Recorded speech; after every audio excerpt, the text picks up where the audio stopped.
নয়াপল্টনে বিএনপির তারুণ্যের সমাবেশ, ১৫ লাখ মানুষের জমায়েতের আশা।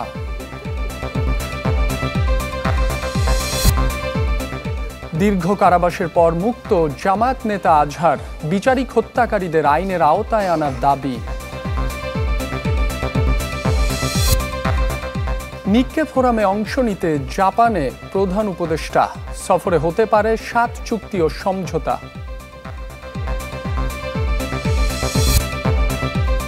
নৌপথে ঝুঁকি নিয়ে চলাচলই যেন নিয়তি কুতুবদিয়াবাসীর, ফেরির দাবি এখনো অধরা।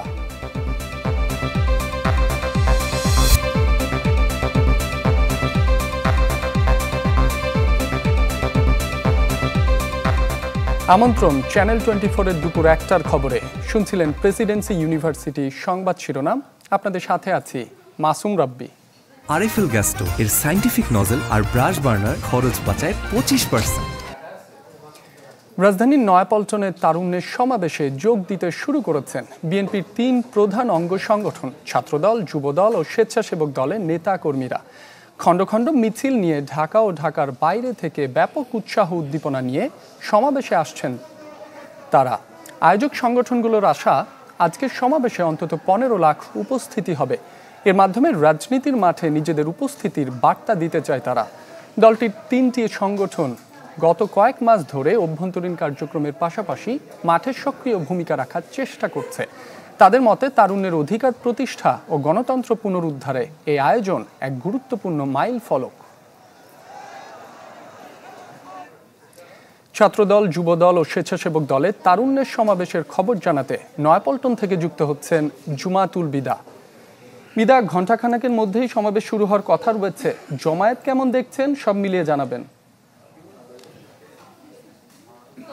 বিভিন্ন জায়গা থেকে, অর্থাৎ ঢাকা এবং ঢাকার বাইরের বিভিন্ন জেলা উপজেলা থেকে যেই নেতাকর্মীরা তারা হাজির হচ্ছেন এই সমাবেশ স্থলে।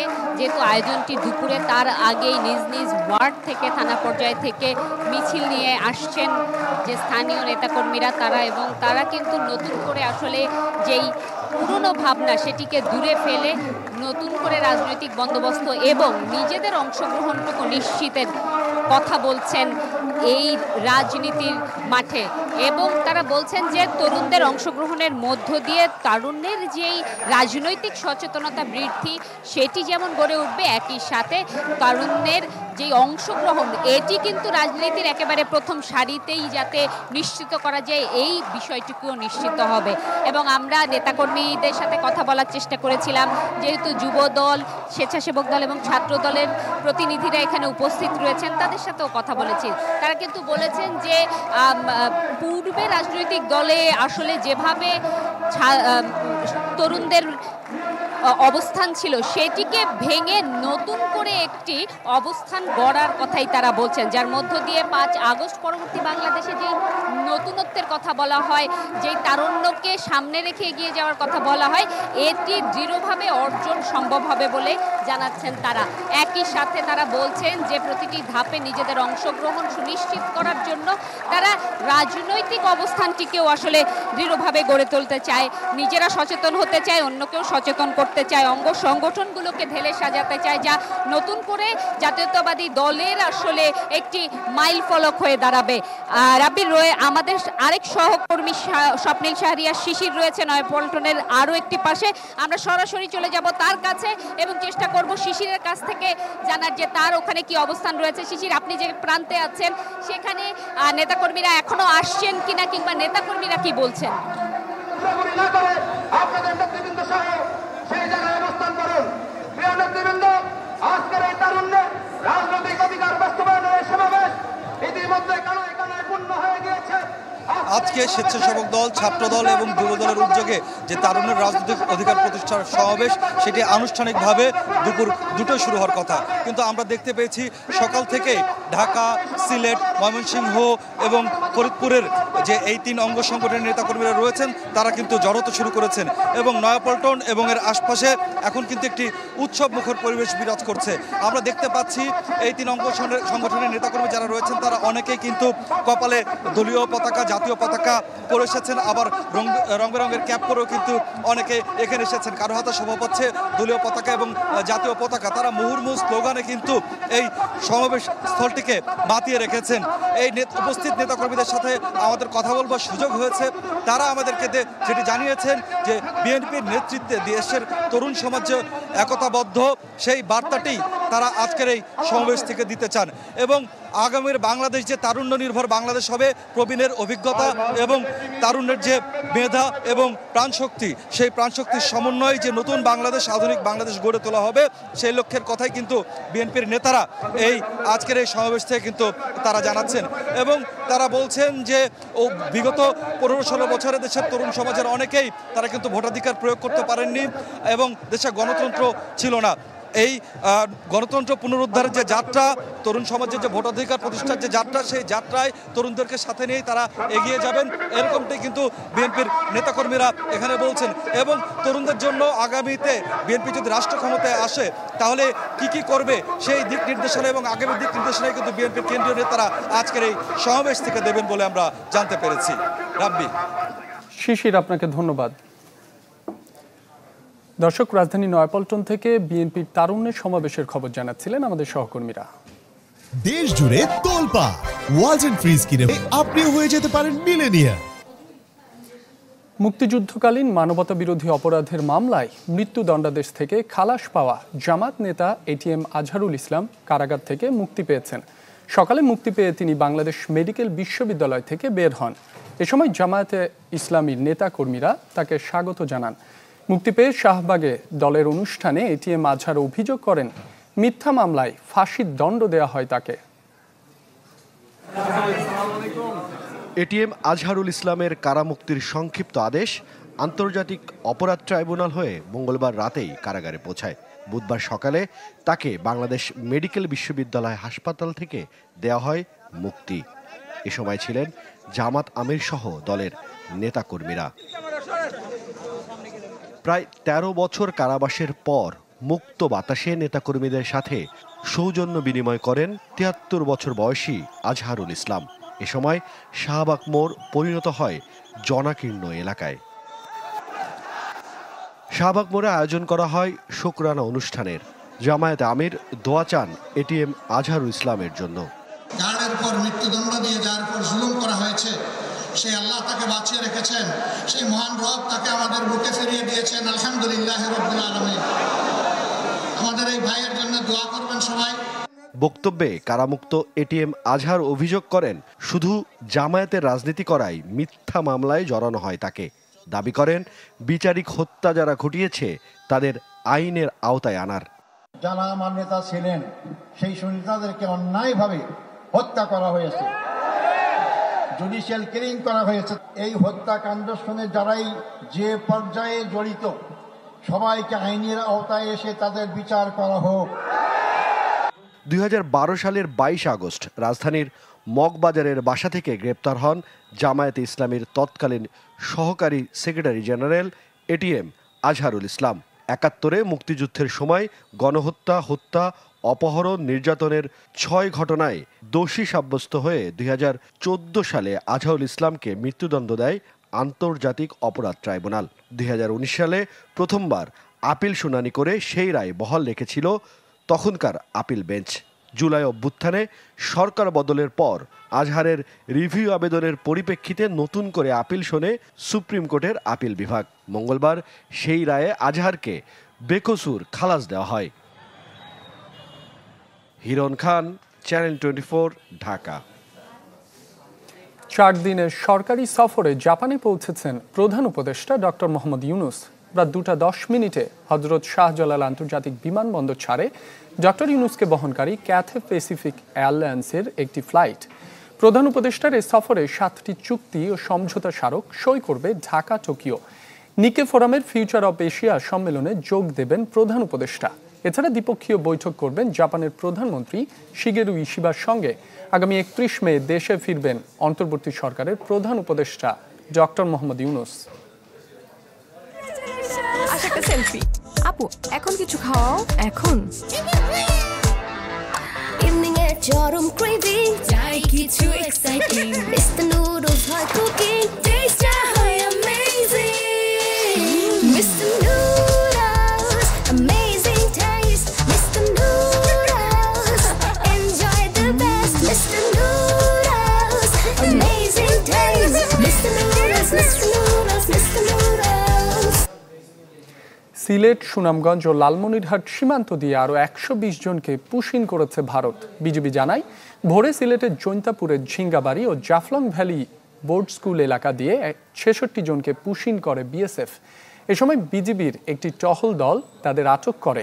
আটককৃতদের মধ্যে 18 জন পুরুষ, 22 জন নারী ও 26 জন শিশু রয়েছে। তাদের সবার বাড়ি কুড়িগ্রাম ও বাগেরহাট জেলায়। এমন পরিস্থিতিতে সীমান্তে নজরদারি বাড়িয়েছে বিজিবি। এদিকে লালমনিরহাট সীমান্ত দিয়ে 38 ও সুনামগঞ্জের ছনবাড়ি সীমান্ত দিয়ে 16 জনকে ঠেলে দিয়েছে বিএসএফ। একটা বিরতি নিচ্ছি, ফিরছি একটু পর।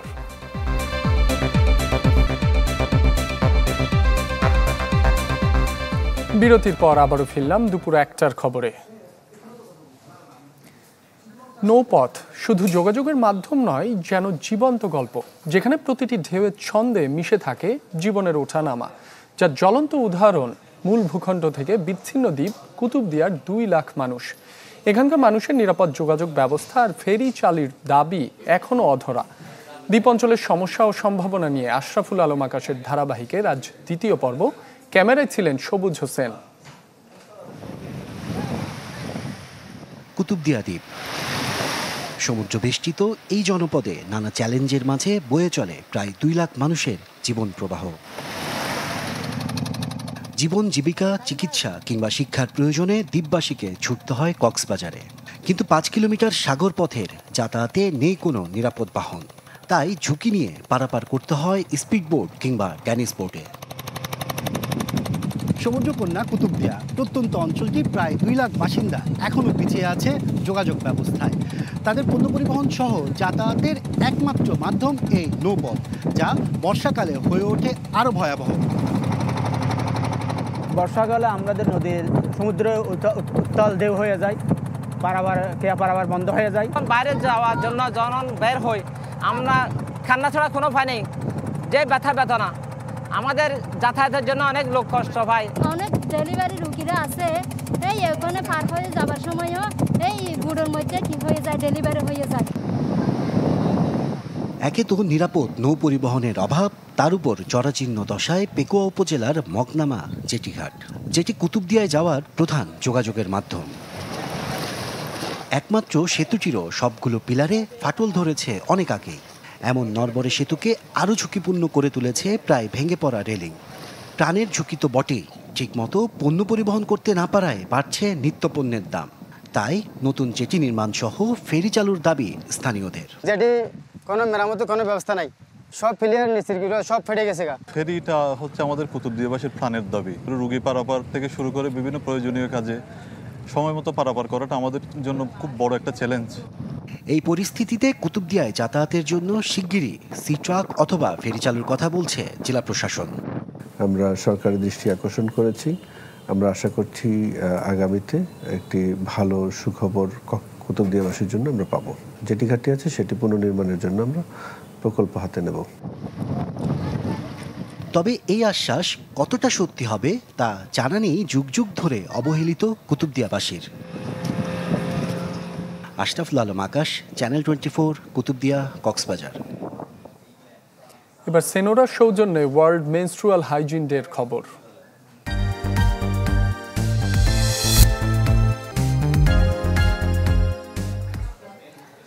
নারীর স্বাভাবিক শারীরিক এক ক্রিয়া পিরিয়ড বা মাসিক, অথচ পরিবার কিংবা প্রতিষ্ঠান কোথাও এ নিয়ে কথা বলার পূর্ণ স্বাধীনতা নেই। সংশ্লিষ্টরা বলছেন, নারীর সুস্বাস্থ্যের অধিকার নিশ্চিতে প্রয়োজন সবার সম্মিলিত সহযোগিতা। জিনিয়া কবির সূচনার রিপোর্ট, ছবি তুলেছেন শাফিন তপন।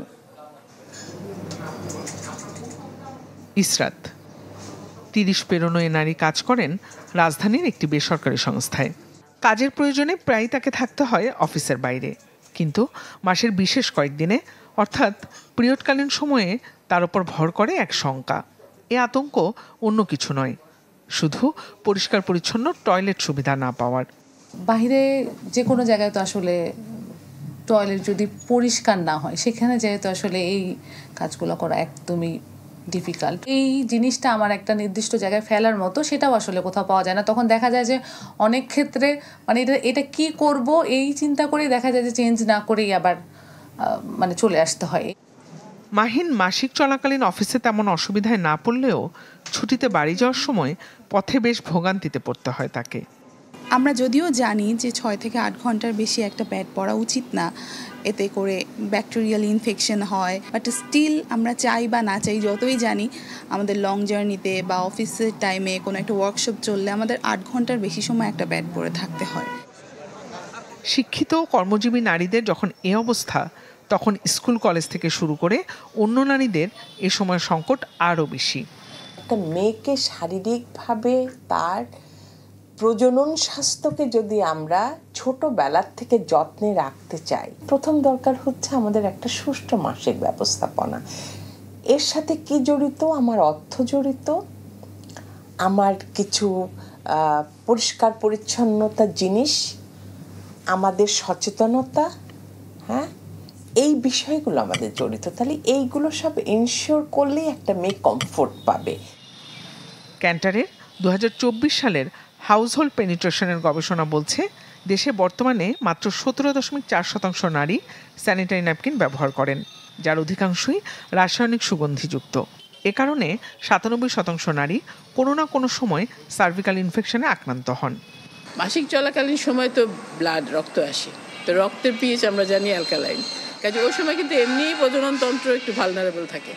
আর তারপরে যদি সেরকম সেন্টেড বা কেমিক্যালস ইউজ করে, তাহলে তার উপকারী যে ব্যাকটেরিয়া সেগুলো ধ্বংস হয়ে যাচ্ছে, পিএইচটা বেড়ে যাচ্ছে, এবং তার ফলে অন্যান্য যে সংক্রামক ব্যাকটেরিয়া সেগুলো কিন্তু গ্রো করতে শুরু করবে। মাসিক স্বাস্থ্যবিধি সম্পর্কে জনসচেতনতা বৃদ্ধি ও সব শ্রেণীর নারীর জন্য নিরাপদ স্যানিটারি ন্যাপকিন সহজলভ্য করার পরামর্শ সংশ্লিষ্টদের। জিনিয়া কবির সূচনা, চ্যানেল 24, ঢাকা। গাইনোকোলজিক্যাল সোসাইটি দ্বারা স্বীকৃত নিরাপদ ও সুগন্ধিমুক্ত স্যানিটারি ন্যাপকিন সেনোরা। সময় হলো আরেকটি বিরতির, ফিরছে একটু পর।